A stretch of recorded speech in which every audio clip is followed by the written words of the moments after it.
San Diego has one person with a presumptive positive case of the coronavirus. Here to tell us what that means and to show us how the test actually works is Dr. Georgine Nanos from the Kind Health Group. Welcome.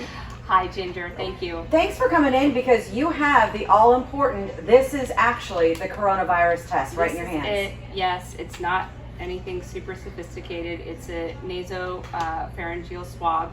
It can be used to swab the throat or the nose, and then it gets sent out to, this is a LabCorp test, so it gets sent out to your local LabCorp facility. They then process it, they send it out, and then you get the result back in 3 or 4 days.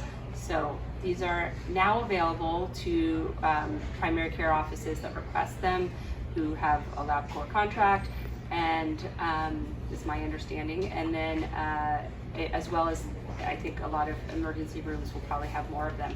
But they are in short supply. So as of yesterday and today, and the hope is that they will fix some of the supply chain issues and they will be more readily available. But right now, we really can't logistically test everyone. And so we're really at highest risk and may end up needing hospitalization or further critical care support if they are diagnosed potentially with COVID-19. So, yeah, because I know in ERs, they have to go through a big protocol of does the patient meet this? Did they travel this? Did they go blah, blah, blah? And so they can't just readily test. You're in a different scenario, but can you talk to me a little bit about how this test actually works? I mean, you said you can swab the throat and you can swab the nasal passage. Is there any way it could be too early to actually diagnose it, and what are they looking for? They're looking for the DNA of the virus. It's detectable through a method called PCR, which is polymerase chain reaction. It's a very common viral testing way to test for viruses. So it's not, you know, the problem with this is that it takes 3 or 4 days to get a result. Right. And so in medicine, we have a lot of tests that we can run on people for many different things, and we have to consider how those tests are going to change the outcome of what we're going to do, how we're going to treat the person, because that's what really matters, right? So we can test all day long, but if the treatment is exactly the same, if we don't have an actual treatment, an antiviral medicine or a vaccine, and I'm not going to tell you, and you don't have an underlying health condition, and I'm still going to tell you to just stay home and isolate yourself, there's not a huge point in testing. If we had 300 million tests and we can test everyone and we know who may be out there and asymptomatic and still carrying the virus and exposing other people, that would be more useful. But logistically, we can't do that right now. And that's very interesting because so far we haven't heard a case that it's community spread. Right. You know, of us talking. Yes. It's always been close contact or shaking hands or something else along those lines. Well, and that's the difference between an airborne and a respiratory droplet disease. And this is respiratory droplet, not airborne. It's not like living in the air right now. So that's a huge difference in terms of the way it can be spread.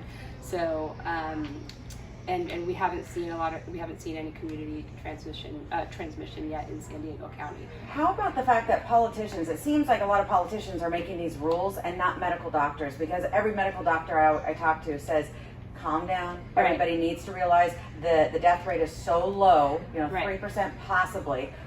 So weigh in on that. Sure. So the death rate is low.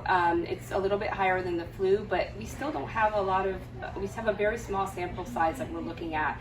We don't have a lot of cases to study to give an overall true estimate of what it might be. There might be a lot of people out there with mild disease that aren't being counted, and that would in fact bring the death rate lower. We just don't know yet. There's a lot of information we don't have. So to say that it's, you know, X times deadlier than the flu may be a little premature. The problem again is that we don't have a treatment or a vaccine, so we want to protect our elderly and our vulnerable populations, the immunosuppressed, people with underlying health conditions. And in order to do that without having a vaccine or a treatment, I understand the sentiment to exercise an abundance of caution and to shut down a lot of public gatherings, and that makes people very uncomfortable. It makes them scared, panicked, very fearful. But at this point, it's a way to get ahead of it.